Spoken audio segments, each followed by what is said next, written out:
50 mégatonnes de TNT, représentant 3448 fois la puissance d'Hiroshima, voici l'équivalent explosif de l'arme de destruction massive la plus puissante de tous les temps, la bombe Tsar.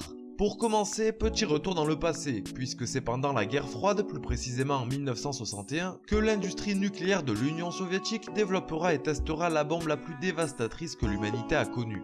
Conçue en seulement 4 mois par une équipe de physiciens, cette bombe avait surtout pour but de prouver au reste du monde que l'URSS possédait une redoutable technologie militaire. Sans rentrer dans les détails, cette bombe de type H, dont l'énergie principale provient de la fusion nucléaire, fut larguée le 30 octobre 1961 par un avion bombardier 13 km au-dessus d'un site d'expérimentation nucléaire soviétique.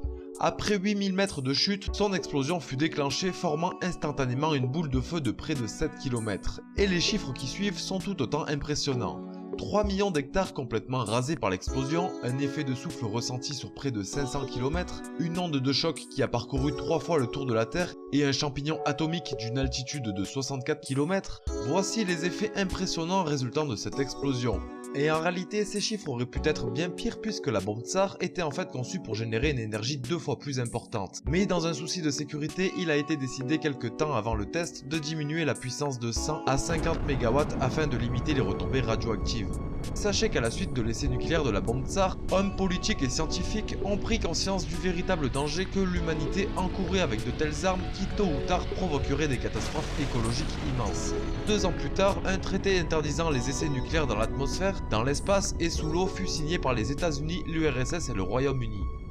Si l'on devait imaginer les conséquences d'une explosion optimale de la bombe Tsar sur notre capitale, c'est-à-dire une détonation à 300 mètres d'altitude au-dessus de Paris, voici pour commencer la surface de la boule de feu nucléaire, qui bien sûr tuerait instantanément tout humain se trouvant dans cette zone. Vient ensuite la zone de blast extrême, c'est-à-dire du souffle généré, capable de démolir des bâtiments en béton lourdement construits où les cas de survivants seraient exceptionnels. En gris, le rayon d'un effet de souffle plus faible mais encore très destructeur. Et enfin la zone de rayonnement thermique où 100% des quelques survivants seraient victimes au mieux de brûlures au 3e degré. Le nombre de morts d'un tel désastre serait estimé à plus de 6 millions de décès sans compter les conséquences sur le long terme des effets radioactifs de la bombe.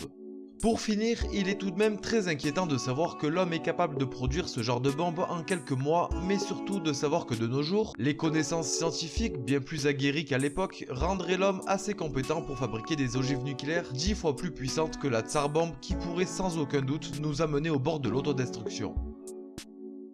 C'est la fin de cette vidéo, n'hésitez pas à vous abonner et à partager, ça me ferait super plaisir. En tout cas, moi je vous dis à très vite pour une prochaine vidéo.